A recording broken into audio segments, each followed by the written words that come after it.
Hey, buenas amigos, y bienvenidos a un vídeo más de ArtistBox. Yo os doy la bienvenida a mi canal.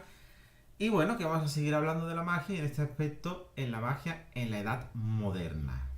Es decir, Renacimiento y Racionalismo. Si en la Edad Media hubo cierta censura a ciertas prácticas mágicas, en lo que vino a ser el Renacimiento hubo un resurgir de la filosofía antigua, griega, egipcia, todo lo que nos podía venir de la India, y todo eso va a influir en un pensamiento bastante revolucionario y que va a involucrar también en una visión del pensamiento mágico y donde la magia va a brillar nuevamente como símbolo o sinónimo de sabiduría y no como sinónimo de lo demoníaco o lo terrible, que es en el momento en el que en el Renacimiento la magia recupera su dignidad como pensamiento mágico.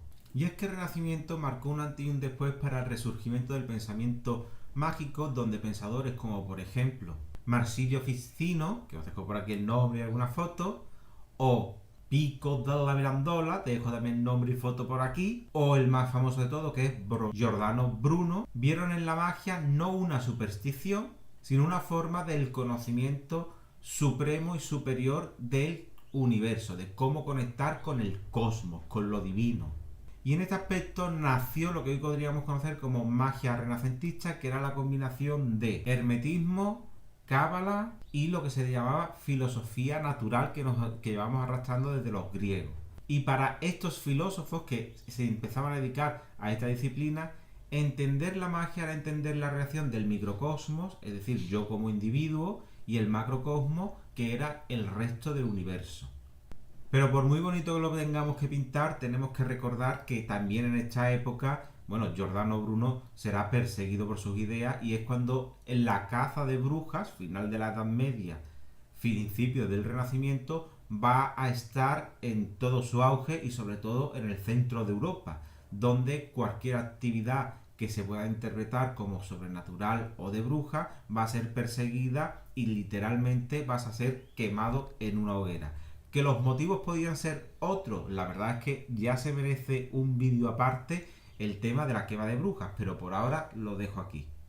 Aquí tendríamos que empezar a hablar de lo que se consideró magia natural y el pensamiento filosófico, que esto quien lo va a remarcar va a ser Marsilio Ficino, ¿vale? Que él va a entender que él habla de una magia natural, que es una magia que no desafía la razón, no es contraria a esta, sino que explora las fuerzas ocultas del universo, es decir, el lado espiritual, porque no hay que olvidar que en el Renacimiento, por muy racionalista que se fuera, el concepto del espíritu seguía bastante vivo y que estuvo bastante vivo durante mucho tiempo en el pensamiento filosófico. Y en este aspecto vemos un resurgimiento de esa visión animista que se puede transformar en panteísmo en lo que sería el pensamiento de Marsilio Ficiano. Aquí el mago ya no es un hechicero, sino que es un sabio, un filósofo que va a intentar vislumbrar por qué está todo conectado, es decir, por qué está conectado el hombre, las plantas, el cosmos, el universo, el sonido, las almas, los colores. Es decir, el sabio por excelencia que no solo sabe cómo funciona el mundo material, sino también el mundo espiritual. Y por tanto puede obrar con prudencia, sabiduría y justicia en él. Es decir, el gran sabio o el gran mentor. Esto hoy podríamos decir el gran mago Merlín, que era muy poderoso según las tradiciones, pero que rara vez hacía magia porque solamente se dedicaba a dar consejos cuando lo que quería hacer era un hechizo. Pero bueno, era su modo operandi. Pero de igual manera que hay este resurgimiento, también vamos a ver un ocaso del pensamiento mágico, ya que esta visión tan idealizada de la magia, esta visión, ¿no?, de que podemos ver también lo trascendental, va a ser poco a poco llevada a un lado aparte gracias al pensamiento racionalista y el nacimiento de lo que conocemos como ciencia moderna. Y es que el siglo XVII y XVIII va a estar precisamente anclado en eso, en el pensamiento racional y científico. Y es que el pensamiento de René Descartes, con su maravilloso libro del método, pues va a producir o se va a empezar a hablar de lo que sería el método científico. Y esto va a cambiar por completo la manera de entender el mundo. Es decir, las causas y efectos siempre tienen un motivo detrás que se puede ser explicado única y exclusivamente a través de la razón y de lo que estamos viendo, sin ninguna u otra explicación que pudiésemos llamar sobrenatural, independientemente que muchos de estos filósofos racionalistas tuvieran como base o como principio una divinidad que era el Dios cristiano monoteísta, aunque muy edulcorado en su pensamiento, pero que su participación en este mundo, más allá de la creación y 4 cosas más, todo lo demás podía ser explicado perfectamente a través del uso de la razón. Ahí está, por ejemplo, Galileo Galilei, cuando él dice que él no busca el porqué de las cosas, sino el cómo, creando esa gran diferencia de lo que es la reflexión filosófica del porqué de las cosas al cómo funcionan las cosas. ¿Cómo es posible que esta pelota vaya del punto A al punto B a esta velocidad? Y si cambio esto, ¿cómo es posible que haga lo otro?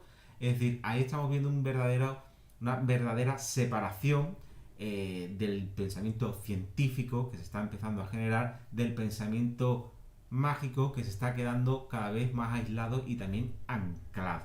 Es decir, ese pensamiento mágico como explicación de todo y de la realidad que vemos ya no sirve, porque lo estamos viendo por otros ámbitos, lo estamos averiguando por otros ámbitos. Y finalmente el mago queda visto como algo, bueno, curioso, pero que es un investigador, pues, de otra época más irracional, menos científica, y la magia termina quedando, pues, en lo que se considera básicamente superstición. Es decir, lo invisible deja de ser un misterio para convertirse en lo incognoscible, en lo que no podemos conocer y que muy probablemente ni siquiera podamos llegar a entender. Y hay filósofos todavía más extremistas como Francis Bacon, que es que niega cualquier visión espiritual en ese aspecto. Es el mayor ataque a la religión que se conoce, lo empieza a hacer Francis Bacon y a todo lo que sería supersticiones y demás de una manera brutal. Claro, aquí la pregunta es si la magia en su época moderna terminó fracasando o por otro lado fue su gran transformación de pasar a lo que es el símbolo, a lo personal y a que aún pueden existir ciertos misterios. Porque al final lo verdaderamente mágico siempre ha sido nuestra curiosidad. Y nada, ya lo típico, que si os ha gustado el vídeo, que os suscribáis al canal, deis like y que podéis dejar un comentario dando vuestra opinión o simplemente podéis insultarme, que no hay ningún problema.